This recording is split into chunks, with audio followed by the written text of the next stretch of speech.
Hey everybody, Nick Espinoza, your Chief Security Fanatic here. And today I have a very, very special guest with me.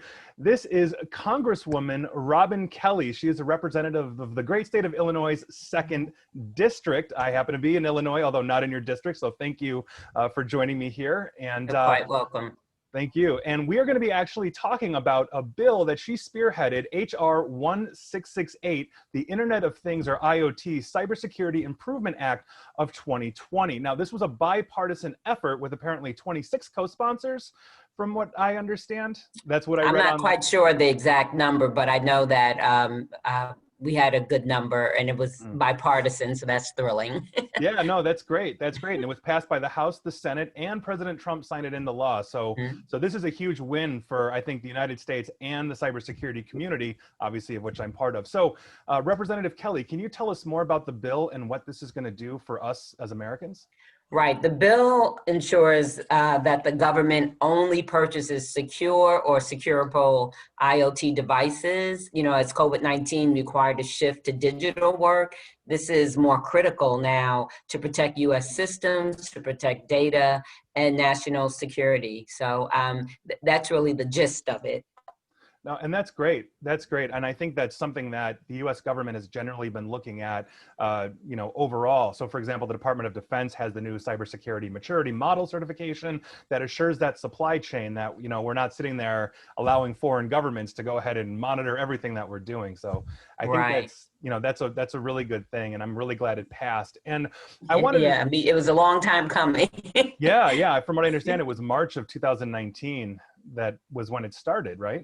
Well, actually, Will Hurd was the chair of the IT subcommittee and I was the ranking Democrat. So this is when we were in the minority. And I actually brought it up to Will Hurd. I mean, some of my staff has changed, but Matt had shepherded, McMary, my LD, has shepherded it through. But I brought up to him about device vulnerabilities. This is something my staff had spoken to me about. And I think it's been like 3 years actually, or something like that, that we've been working on it. Then we had a hearing and then Senator Warner took it up in the Senate and his partner was Senator Gardner. So we've been, you know, working on it, going back and forth, you know, listening to everybody, it seems like, you know, about the bill, and then eventually, finally, you know, everybody got together, you know, everybody agreed, bipartisan, bicameral, and voila, we had the bill. No, that's great. And also, I think it's really good to see that we can come together, you know, both sides of the aisle and actually pass something. You know, I like to say that cybersecurity is agnostic to politics, but we're definitely not immune from it, you know, in that way. But no, but it's great. It's just really great to see. I would like to shift gears though to the Senate as well, because we in the cybersecurity community, I'll be honest, we've been a bit dismayed over the last couple of years that multiple election security bills have basically been put to the, have not even been put to the floor, obviously by the majority leader, McConnell, Senator Mitch McConnell. Do you think that with an incoming Biden administration in power, we're going to start these bills, we're going to start seeing these bills pass the Senate, regardless of, you know, let's say the runoffs in Georgia, whatever that makeup is? Right. You know, I'm sorry. I am really hoping that because of President-elect Biden's long time association and relationships with the various senators that are still there and worked with him and know, you know, what kind of person he is, that does reach across, that there will be a warming, I'll put it like that, for some of these bills, you know, cybersecurity, and I can name, you know, many others, because we sent many bipartisan bills over to the Senate that have not been handled. And I'm hoping that with the few little changes, it's a little tighter, you know, that will make a difference also. But people want us to move forward, you know, and we know how important cybersecurity is, you know, national security, our elections, I mean, on and on and on. Right. And I think we just as a nation have a lot of different issues with that. You know, I don't care if you're a CEO or a grandma in Idaho, or wherever you are, and in between, we constantly see our data get hit. Whether it's the corporations that house our data, or the U.S. government, whatever that is. And so, Right. and just coming through a rather contentious election, which I think we can all agree was indeed contentious. It's one of those things that I think, as we are resuming or trying to rebuild confidence in the electoral process, that we have, better cybersecurity just integrated right out of the gate. Definitely. And I do think it's something that no matter, what state you represent, or, if you're in Congress or in the Senate, that people are, they want security. I do believe that most members feel like that, no matter who you represent or where. Right.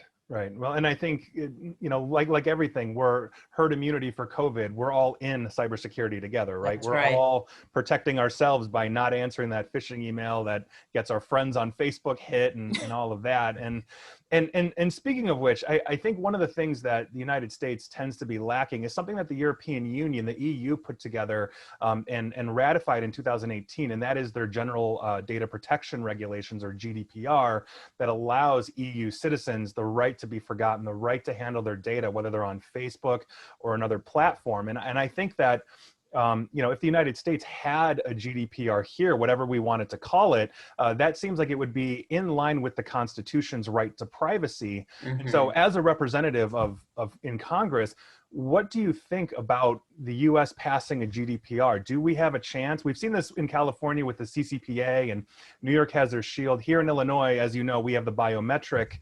regulations. But overall, as a national standard, do you think we have a shot at passing a GDPR?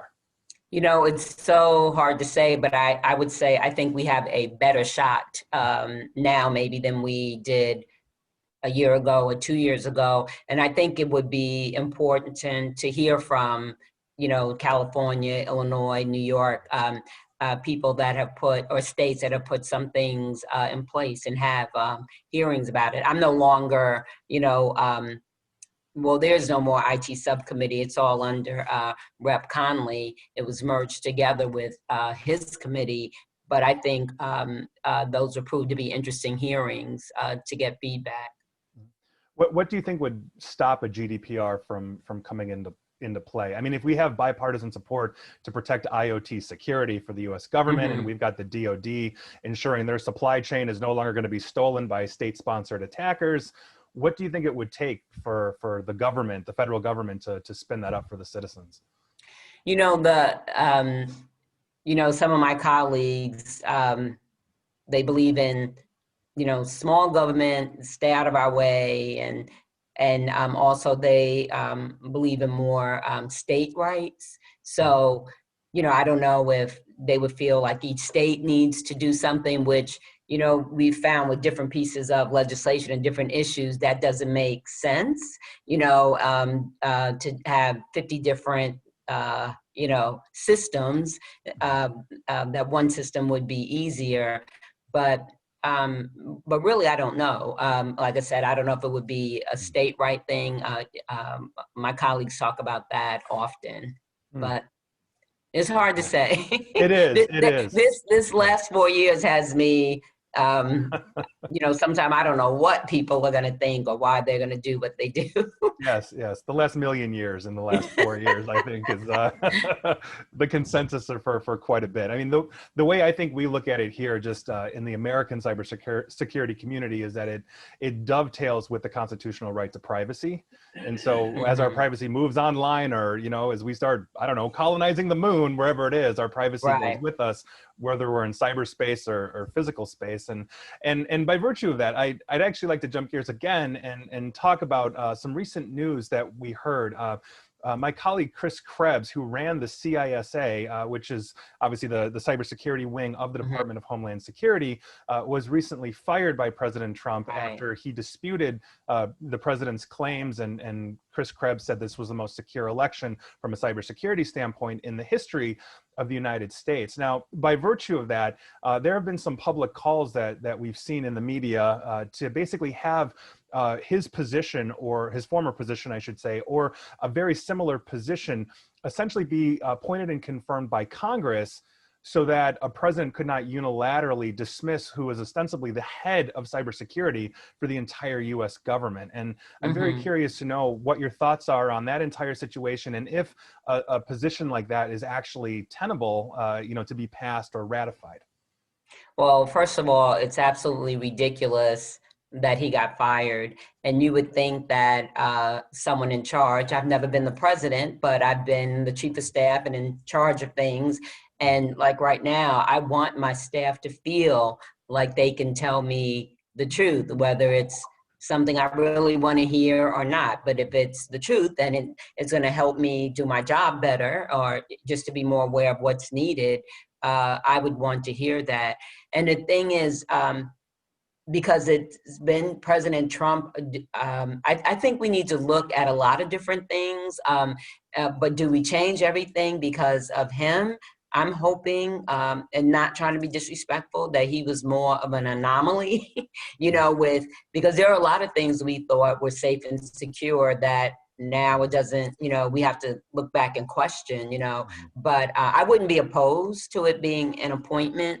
But before we jump to doing that, we need to come to the table, talk about it, talk about the pros and cons. Because unfortunately, even though we get along better than people think, but also things have been so politicized, I feel like it really started going the wrong way under President Obama, and it's just gone, from the way that I saw that he was treated, so I wouldn't mind the conversation around it, but I just want to make sure we're not, because of what has happened, we're not jumping to change everything. But and I would like his opinion too, what he thinks about it. Yeah, and I think that's a really good position to take. I've written multiple articles for Forbes or Smerconish of CNN. I write for both, and we seem to have this bifurcation going on. Not just on the political divide of right versus left, but even on social media platforms. And how do you, as a nation, come together? I mean, it's just very heartwarming to me to see that. I think something that is beyond important to the security of this country had overwhelming bipartisan support. I don't know what the complete vote total was of all 435 members, but I have to imagine there were very few people that probably opposed what I think is a very It was not opposed at all. Yeah, so that's amazing, right? We don't hear about those things. And no, and so, I know. yeah. I think more people need to understand that it's not just pointing fingers and all of that, but go ahead, please. No, I was going to say the truth of the matter is, when we did have the IT subcommittee, Will Hurd and Mark Meadows, Jerry Conley, and myself, we worked together a lot on different, and they were as I always say, they drugged me along. I was the average Jane or Joe on the street, and I learned so much from them, and especially from Will Hurd. I mean, being ex-CIA, he was really in, to all of this. And so I learned a lot, and then I taught them a lot because, as you said, the nerd to English, kind of thing, and what the average person thinks about or would want to know. So I feel like we really, I call us the Fantastic Four. We work together a lot, around these issues and trying to modernize, government and just different things like that. Right. And I read the bill. I went and looked at it, and I think it is pretty plain English. At least I understood it. I think it's important that we have perspectives from all sides.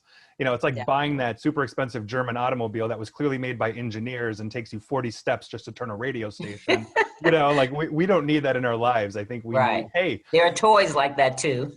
Right. There are, and so it's, hey, we're buying IoT devices. We want to make sure we've got a standard for security so that we are keeping the government secure, as well as the general public. And I think you are doing a great service by passing bills like that. So thank you. Yes. And so Representative Kelly, thank you very much. And if people want to learn more about you or follow you or anything else, are there any places or Twitter or anything you'd like to plug? RobinKelly.gov. They can go on and, you know, and of course, you can just Google me, Congresswoman Robin Kelly, and all sorts of stuff pops up. Fair enough. All good, I hope. All good. Oh, yeah. And at Robin Kelly, yeah. Great, great. Well, Representative Kelly, thank you so much for your time. It is greatly appreciated. Thank you so much. And I'm going to take you up on your offer. All right. Thank you. Okay. Take care.